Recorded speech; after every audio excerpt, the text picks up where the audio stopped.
Assalamualaikum warahmatullahi wabarakatuh. Bertemu lagi dengan saya Kang Irfan. Bagaimana atuh kabar kalian? Semoga sehat selalu ya. Amin. Oi sanak, kalian suka madu kan? Pasti suka ya kan? Nah, mumpung hari ini kita bahas tema tentang madu, nampaknya tidak lengkap kalau belum menyinggung tentang lebahnya. Ya, yang dimana akibat hasil kegagalan genetik atau lebah yang terinfeksi virus buatan, makhluk imut ini pun berubah menjadi lebah karnivora. Udah tanpa berlama-lama serta spoiler di awal, langsung aja kita gaskan. Ngopi helat sana.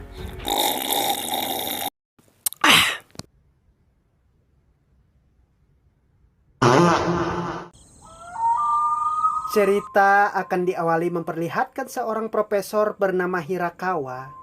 Di sana terlihat beliau berjalan pelan-pelan mendekati akuarium penyimpan para lebah. Dan ketika sudah dekat, profesor ini malahan membunuh para lebah dengan cairan kimia. Entah apa yang terjadi pada ruangan ini yang jelas ketika beliau ketahuan membunuh para lebah.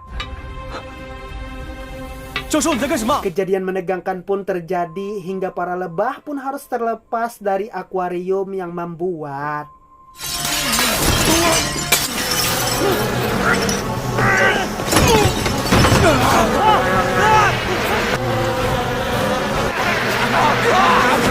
Dan film lebah yang haus darah baru dimulai. Di sebuah desa, kita akan diperkenalkan dengan sosok pemuda bernama Siwa serta para penduduk yang tidak mungkin saya sebutkan satu persatu. Di sana ada si bocah bernama Niu, kemudian ada ayahnya bernama Daniu, dan pasti juga ada Pak RT, kita sebut aja Pak Buyut. Nah, singkat waktu di malam hari mereka pun merayakan tahun baru secara sukaria yang katanya di beberapa tahun yang lalu desa ini selalu aman dari hal apapun, tapi nampaknya tidak dengan malam ini.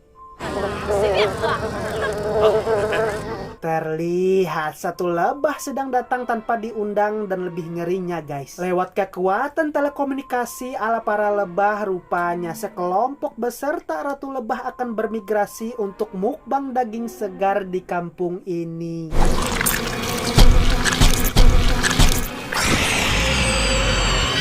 Balik ke desa, si Gundul pun terengah-engah setelah berlari cukup kencang. "Apa Dul?" ucap salah satu warga. Lalu si Gundul menjelaskan bahwa dia telah melihat lebah sebesar sapi, namun para warga hanya mentertawakannya hingga...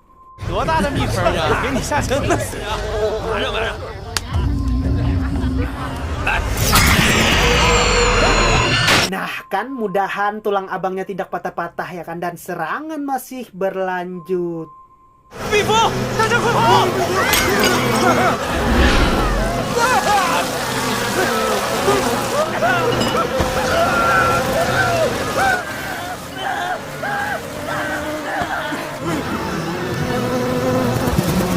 Ricok, apapun yang dimakan lebah ini pasti hanya menyisakan tulang belulang. Hingga setelah kejadian ini, keadaan kampung bagaikan seperti suasana hati ditolak orang yang dicintai. Hancur.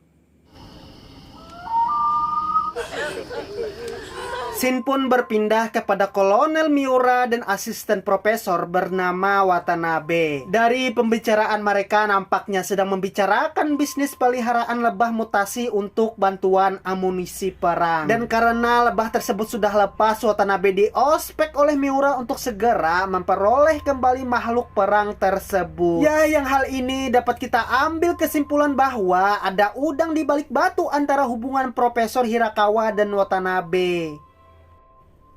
Balik ke desa, di sana mereka pun melakukan musyawarah berjamaah yang intinya dari pertemuan itu, kakek Buyut merasa aneh dengan lebah tersebut yang kata beliau selama hidup belum pernah menemukan lebah pemakan daging serta darah. Bahkan dalam pertemuan itu mereka akan pergi ke dalam hutan untuk berusaha melenyapkan para lebah ini serta berusaha memperoleh obat bagi semua warga yang terdampak keracunan. Ya, intinya agar kiranya desa akan aman di kehidupan selanjutnya. Singkat waktu, di pagi hari mereka pun kedatangan tamu dari kota. Ada Ami, si anak profesor, serta Watanabe. Tujuan mereka ke sini pastinya hanya mementingkan diri sendiri, yaitu untuk memperoleh kembali sampel lebah beserta madunya. Dan singkat waktu, perjalanan pun dimulai hingga... Ya, sarang lebah tersebut pun sudah sampai di pelipuk mata, lalu mereka mencoba untuk mengamati, tapi ternyata para penghuninya tidak ada sehingga mereka pun melanjutkan perjalanan. Hingga kembali lagi malam pun sudah tiba ketika Siwa pengen pipis secara kebetulan. Ia pun mendengar niat jahat Watanabe. Ya, yang intinya mereka akan membunuh para orang kampung setelah apa yang ia cari dari lebah sudah ditemukan. Sehingga di pagi hari Siwa serta Danio pun memiliki rencana untuk menjebak para orang kota ini.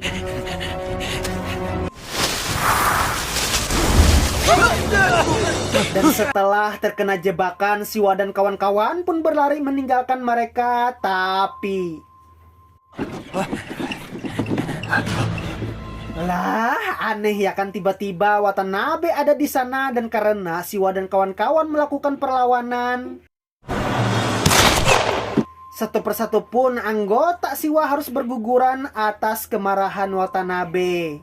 Bahkan saat itu karena perbuatan pamannya sudah kelewatan, Sami si gadis cantik pun berusaha melindungi AA gantengnya. Sehingga mau tidak mau, Sami pun kini juga akan menjadi tawanan Watanabe untuk memperoleh lebah yang ia inginkan.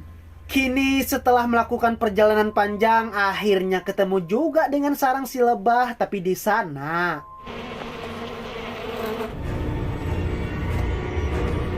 ya, Profesor akhirnya menunjukkan batang hidungnya dan ia sudah mengetahui apa yang dilakukan Watanabe datang ke desa ini. Bahkan pertemuan itu akhirnya mengungkap fakta tentang lebah beracun serta kegagalan genetik. Yang dimana niat baik Profesor ditempuh dulu untuk mengembangbiakan lebah tidak lain dan tidak bukan hanya sebagai obat kesehatan. Tapi karena Watanabe ini orangnya tamak dan serakah, ia pun berhasil merubah para lebah menjadi ganas. Hingga karena kebodohannya, lebah tersebut pun ia jual kepada militer sebagai senjata mematikan. Dan karena melihat kelakuan muridnya seperti itu, ya kan, Profesor pun berhasil menciptakan penawar racun dari para lebah. Dan inilah kenapa Watanabe sangat ngotot mencari lebah beserta gurunya. Ya, hal itu sudah diperhitungkan oleh Profesor sehingga di kejadian berikutnya mereka pun berhasil terhindar dari para lebah.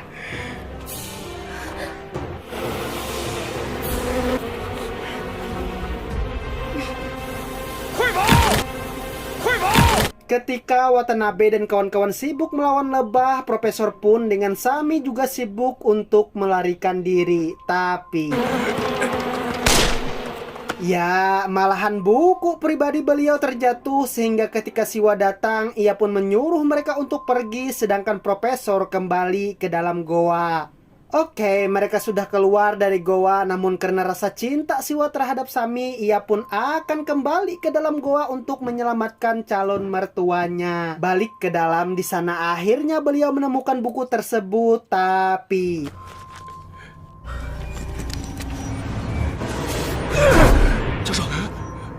saya kira ada monster. Ternyata Siwa sudah sampai di sana dan ketika ingin pergi,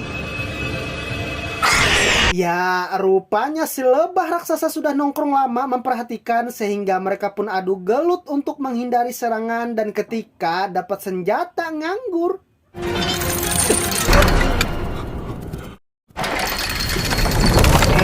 malahan senjata tersebut sebuah jebakan yang membuat goa ini akan runtuh dalam beberapa hitungan menit.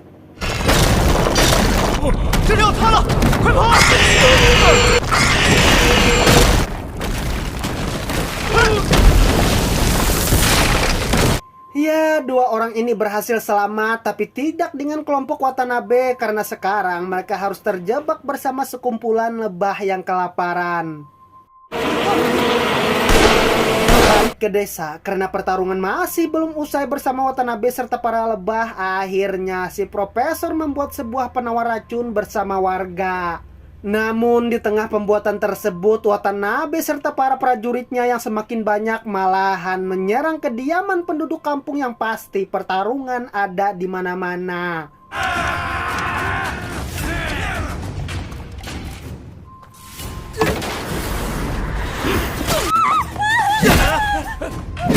Ya, terlihat suasana begitu sangat mencekam akan keberingasan kedua sisi petarung dan pasti banyak sekali nyawa terbang menuju langit.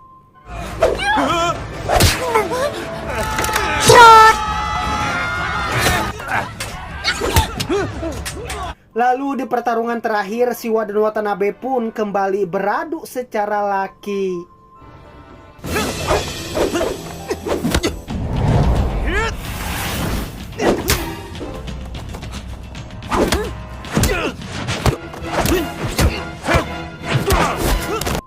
Ternyata Siwa masih belum bisa mengalahkan Watanabe, namun ketika ada kesempatan, ya, dia berhasil mengimbangi pertarungan hingga Watanabe-nya pun kesusahan menghadapi tenaga seorang anak muda.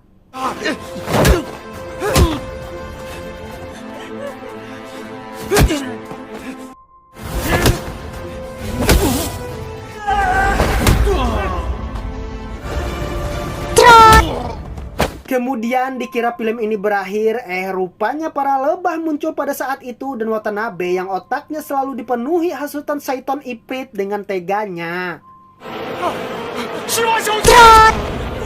Ya, sempat-sempatnya dia lukai Profesor dengan satu tembakan, tapi Watanabe juga berakhir dengan serangan para lebah.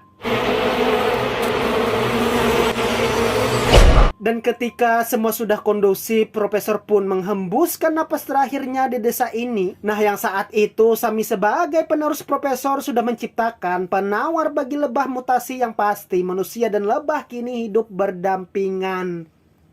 Tamat. Oke teman-teman, segitu aja pesan yang dapat kita ambil pelajaran dari film ini adalah jika kamu harus menempatkan seorang di atas tumpuan, letakkanlah guru, karena mereka adalah pahlawan masyarakat yang pasti bukannya musuh kita. Saya Irfan dan segenap acil warung penjual kopi pamit. Bye bye. Assalamualaikum warahmatullahi wabarakatuh. Subscribe.